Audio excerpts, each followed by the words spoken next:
Alpha Females, welcome back to the podcast. My name is Katie Freeman. Today's guest is Julie Rotuno. She is a second-generation business leader, Air Force veteran wife, mother, and the CEO of Mid-Atlantic Packaging, a company built on the principles of entrepreneurship, resilience, and innovation. Her rise to CEO was built on hands-on experience, having worked in nearly every department before taking the helm. With a keen eye for trends, a commitment to sustainability, and a deep understanding of consumer behavior, Julie continues to drive Mid-Atlantic Packaging forward while inspiring others to think outside the box, literally and figuratively. And with that, please enjoy my conversation with Julie Rotuno. Thank you so much for chatting with me today. Thank you for having me. I'm super excited to be here. Well, I would love to hear all about your background. Why don't you tell us a bit about where you came from? Sure. So I am from Dover, Delaware, East Coast, lived here. My parents, they are entrepreneurs. They founded Mid-Atlantic Packaging 43 years ago. So I grew up in a house of entrepreneurs for the good, the bad, the ugly. I've been married for almost 20 years. My daughters are a freshman in high school and are 12 years old. And I have been here at Mid-Atlantic Packaging for 16 years and have been the CEO. It'll be 4 years in June. Amazing. Thank you so much. And I would love to just kind of launch into your story, how did you become an entrepreneur, and how did your journey lead you here, and did you pivot at all? Right. Yeah. So that really is an interesting story because we all talk about the decisions of what to do for college. In high school, there's a lot of pressure on if you're going to go to college or not. And if you're going to college, what do you want your degree to be? So I was right along with a lot of people with debating between going to college for business and education. And at the end of the day, I decided to go with education because I knew that if I wanted to do business, I didn't have to have a business degree. Right. However, to do teaching, you do have my degrees from kindergarten to 8th grade. So you did have to have a degree. And so I went through college, had my experiences in the classroom, loved it. And then I started as a first grade teacher. My first year went well. I was newly married. My husband was active duty in the military at the time. So right out of college, I got married, started teaching. And my second year of teaching got a little more interesting because I started to see really the impact of being a teacher and how much dedication it truly takes, as well as my grandfather was in the hospital. And I saw that while my parents worked their butts off all of their whole careers with having the packaging company, my parents also were able to create their own space and create their own lifestyle as far as being able to be there, like for my sisters in my sporting events or any dance recitals I had, where as a teacher, you're in the classroom, so you don't have those flexibilities as much. My grandfather was in the hospital. I had to do lesson plans. He was there for 4 months. And so I had to do lesson plans or just the stress of that. And I saw my mom being able to be there.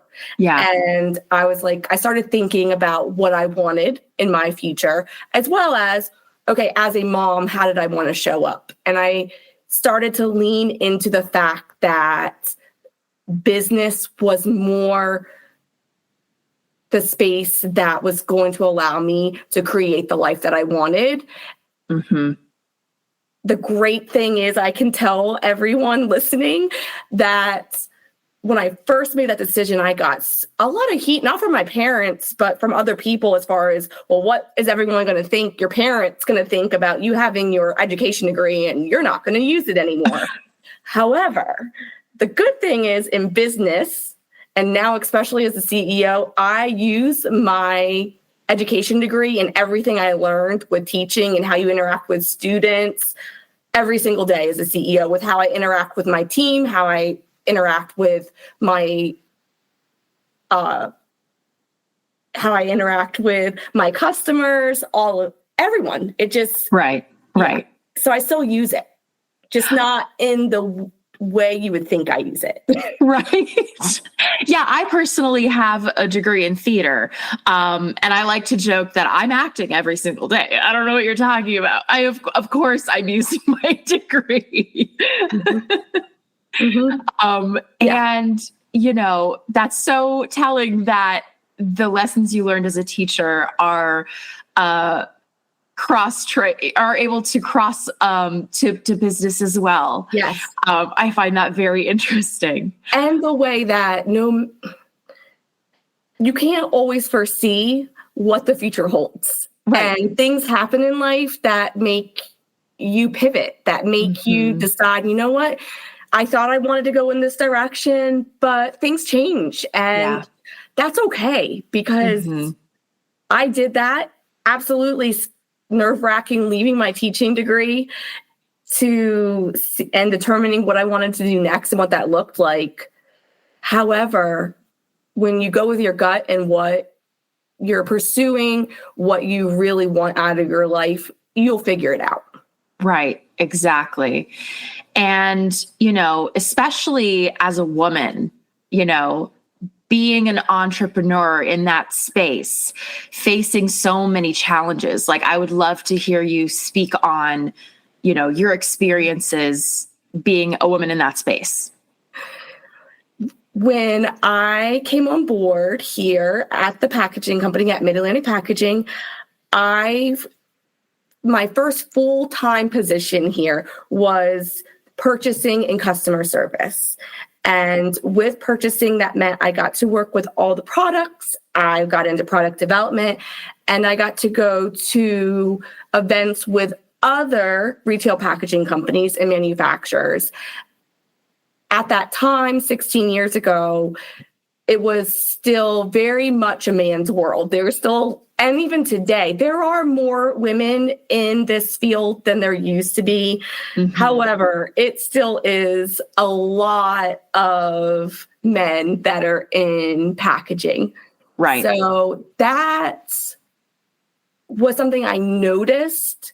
However, at the time, I was just going after what I wanted, and even now going after what I wanted. So I didn't think as much about that until looking back when it's pointed out to me. At the time, I just this is what I wanted to do. And I wanted to take on every opportunity I possibly could. And I didn't care if people thought I could do it or not because I was a woman or not. I was out to just do what I wanted to do, and I would prove everyone wrong if they had any other concerns. I think you have to have that conviction when you're going into a male-dominated space, this is what I'm going to do, and nobody's going to stop me. Yeah. Correct. And you take it one step at a time. Right. Exactly. I think more what impacted me was as second generation, how I showed up and having to prove myself, that it wasn't that I was just handed anything because my parents and my uncle were the owners of the company. Okay. So that was actually more challenging for me as second generation and wanting to show my worth and that I was working my butt off. And in a lot of ways, I felt like it actually ended up being more pressure being second generation than another employee. And I'm sure some of that pressure was put upon myself, but I am always, as a leader, you're always being watched.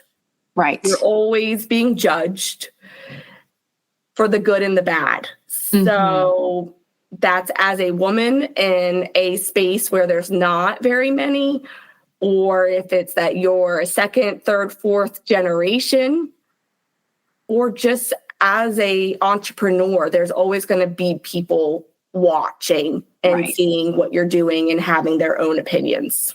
Right.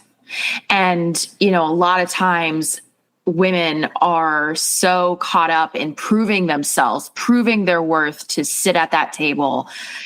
This can all lead to burnout.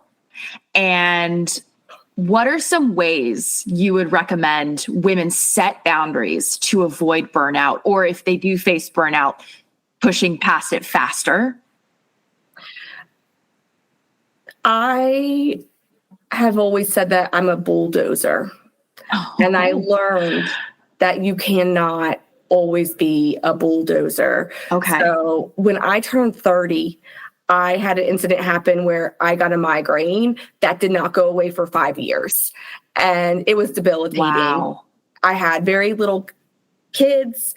I had determined that the packaging company was what I wanted to do, and I wanted to be the CEO.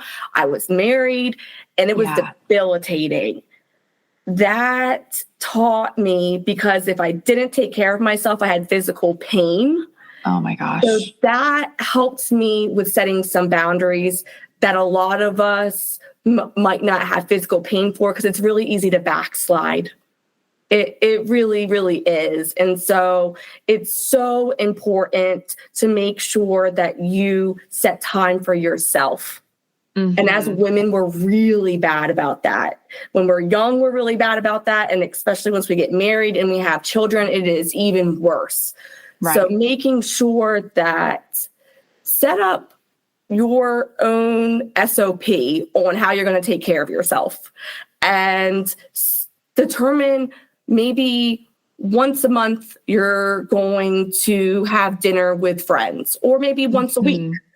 Whether it is, okay, for me, it's important for me to go to the chiropractor with my neck. So making sure that I set that, and then when I have an appointment, I schedule another one. Mm-hmm. So and that allows me to also hold myself accountable and make time for myself.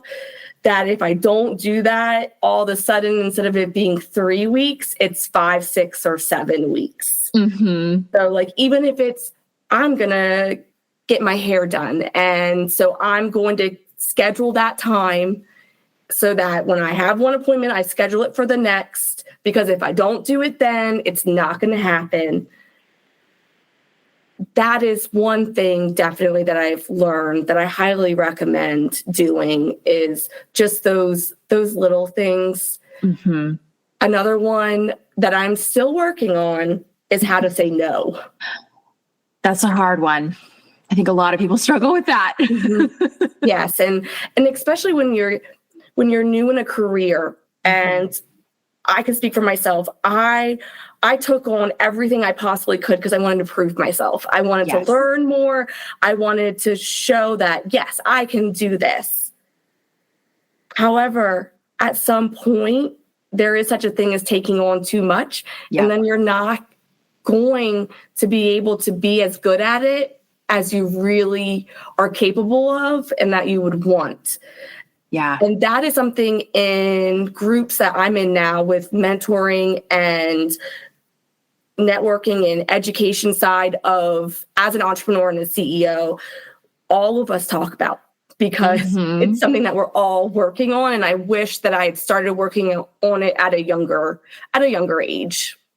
And saying no can be so powerful, but also people are terrified to say no because there might be some pushback. But you have to be okay with a negative response, because you're advocating for yourself, and nobody is going to advocate for you like you. Correct. So no. You have to stick up for yourself. And you touched on, socializing, refilling your cup, and finding community after the college experience can be so difficult. Tell me more about the groups that you're a part of and how that has built a community of support for you. when I decided that Mid-Atlantic Packaging was the place that I wanted to be, that I wanted to have my career, that I wanted to run the company, that I want to own this business and take it to the next levels. One of the first things that happened was I went into a business group with other people, men and women, that were next in line, that from all different types of businesses, and it didn't have to be next in line, meaning that they're a multi-generational company. One of the women that's in my group that I'm still in, she is the VP for the state of New Jersey for Girl Scouts. Oh, wow. And she was taking on more and more. So we all were in that group, and I started learning so much. And then when I became CEO here, I joined a group that is called and is under the CEO school, which is with Sunira Madani. And I then went to a retreat with about 20 other women and that are entrepreneur CEOs. Yeah. Joined the mastermind and had her mentor me, and which was huge. And I got to be, and now I'm with another group that she's formed that is about 75 of us female entrepreneurs, CEOs of 7+ figure companies.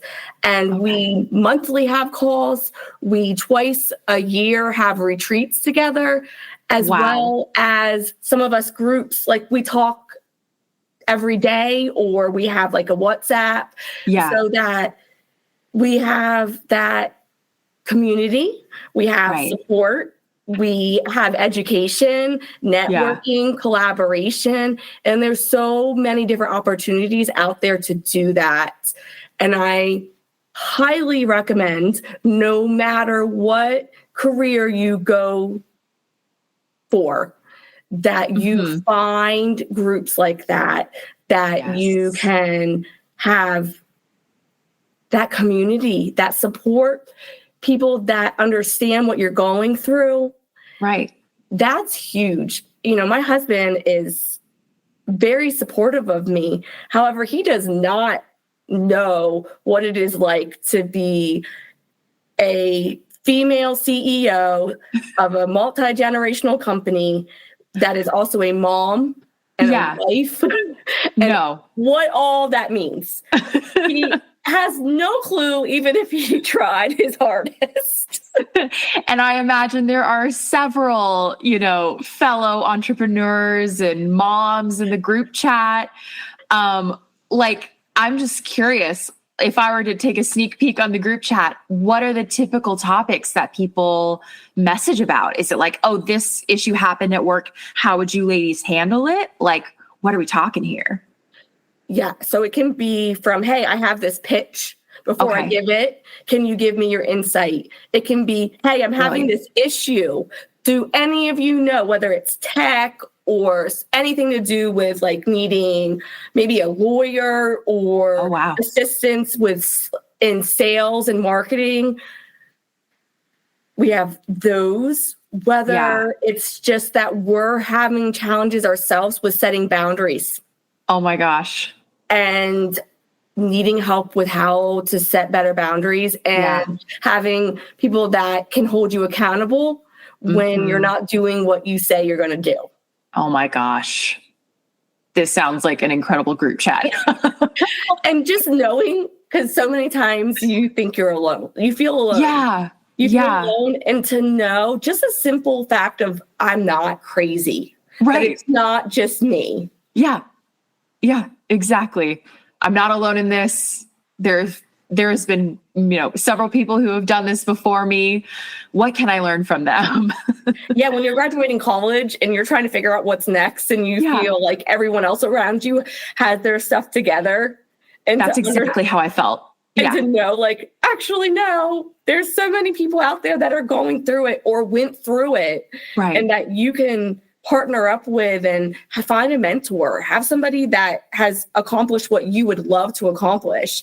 Go out there, find somebody, ask them if they'd mind mentoring you or being your support system or just sitting down for a cup of coffee and talking about their experiences and how they handled it.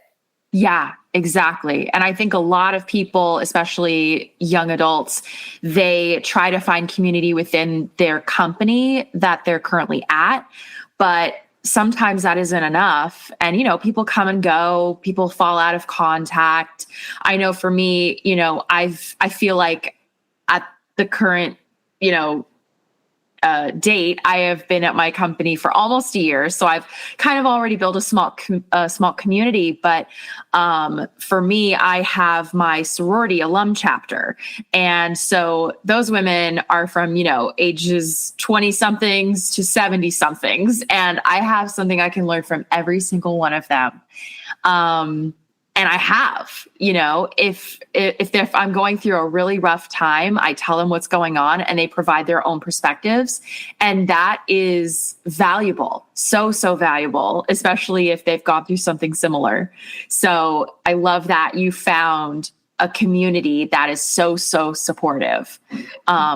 Yes. And like you said, like leaning into that with your like sisterhood, leaning into it. It's not just about while you're in college, but afterwards, the friendships, the relationships, just the network of people. And you're only one person away from knowing somebody else. So putting yourself out there, putting out those, hey, can you help me with this? Or does anybody know anybody that is in this field or that could point me in the right direction?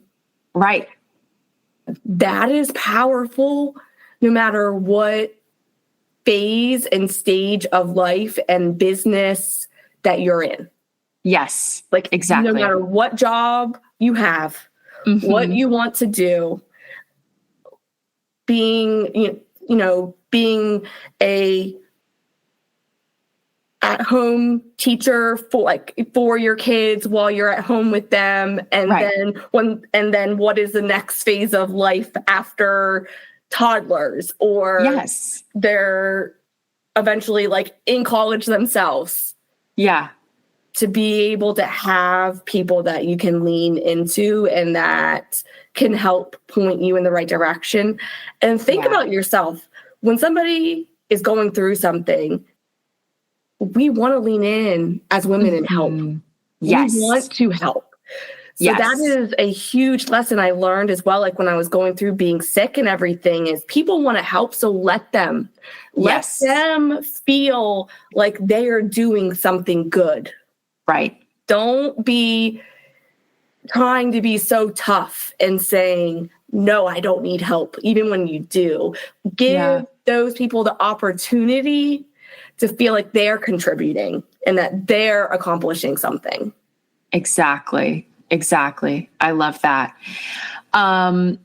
So I wanted to have you go over some tips for potential, young women going into entrepreneurial endeavors. What does that look like? What tips would you suggest? And if you have any other lessons that you learned along the way? When thinking that you want to potentially be an entrepreneur, or you come up with the opportunity where you have a solution to a problem or a passion that provides the opportunity to go out on your own, I highly encourage you to do some research. Look at who your potential competitors are or would be, and how are they doing it? What are they doing that really reaches you, that you see is a positive, and how they're successful? What are the things that you're like, I don't really feel so into that, or that's not really my thing? You don't have to reinvent the whole wheel. Emulate success. Do the things that made that brand, that company, or other people successful, and then just add your pieces to it of what is going to make you different from everyone else. but you do not have to reinvent the wheel and completely. Mm-hmm. And do some research to see what does that look like. Mm-hmm. Also, as I shared about mentors, that is a biggie. Yes. Whether it's somebody that's in the field where you want to go and is already there and you want help and being mentored on how to get there and be successful. It can be in a specific career, or it can be someone that is in general been successful at being an entrepreneur, and you want to be able to lean on them or just ask for a cup of coffee, meeting them and pick their brain or let them share your story and just hold on to the things that stand out to you, because what stands out to you in one moment, you could have that exact conversation a year or two later and something else is going to impact you differently depending on where you're at in your life. So, and what's going to resonate with you. So those are two biggies that I say, and go with your gut. I love that. Go for it. It's scary. You're going to make your mistakes. Yes. We all do, no matter what, because none of us are perfect. It's all about learning from those mistakes and making sure that we don't keep repeating them. Exactly. But keep pushing, keep plugging. You've heard all the stories. All the listeners have heard the stories of how many no's did somebody get before they got a yes. Yes. And that does not minimize what in the moment those no's can do, or those hard times can be. So by no means am I saying like, oh, suck it up, buttercup. Like, just keep on going. Everybody deals with no, come on. Exactly. It's still tough. It's just, as my Graham told me, it's about, you can have your pity party for a moment. You can do it. But then it's all about standing up, getting back up, putting on your big girl panties, and keep on going. Exactly. And everybody falls down, but it's all about how quickly you get back up. Yeah. And what you learn and take from it. That's one thing when I was with my migraines and going through them, trying to figure out what was wrong and being this medical mystery. Oh my gosh. I chose to also look at what were the things in my life that would not have happened if I had not been sick.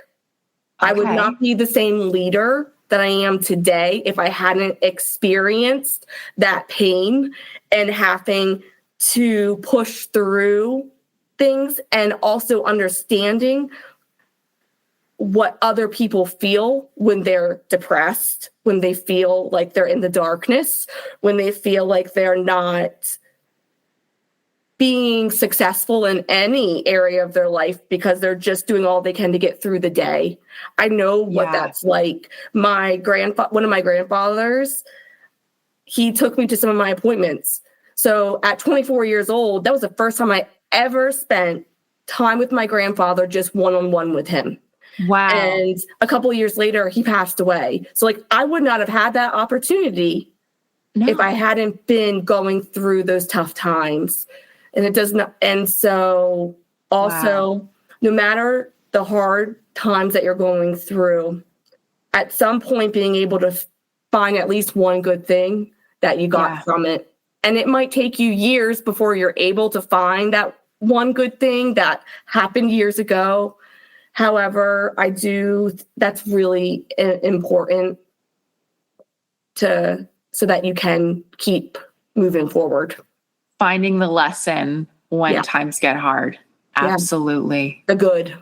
What's something positive that you learned or experienced during that time. Yeah, absolutely. Well, that is amazing advice. And honestly, just good life advice in general, not even just being an entrepreneur. Correct. Because yes, because entrepreneurship, you don't always see it coming. You don't always set yourself out that's what you want to do. Sometimes you do, but there's a lot of people out there that you can ask and they're like, we never saw this coming. So that is where, and also an entrepreneur is also being a leader. So whether you're an entrepreneur or you're in college and you're in your sorority and you want to be a leader and you're showing up as a leader, or if you're involved in your community or whatever that means as far as what leadership looks like in your life, it's how you show up. And that's the same with being an entrepreneur. And as you build a team, how are you showing up? Amazing. Yeah, no, totally makes sense. How are you showing up and becoming the leader that you are meant to be? Well, thank you so much, Julie, for having this great conversation with me. I hope our listeners get a lot out of it. I will be sure to include the links to Mid-Atlantic Packaging, your LinkedIn, all the good stuff in the episode description. So perfect. Thank you so much. Reach out. Thank you for having me. I really enjoyed our conversation. And me too. For anyone listening, feel free to reach out if you have any questions or just want to connect. I look forward to that. Thank you so much, Julie. I hope you enjoyed my conversation with Julie as much as I did. And if you want to get in touch with her, I've included her contact information in the show notes. If you liked this episode, please rate the show 5 stars wherever you listen and be sure to subscribe. Until next time, Alpha Females, take care.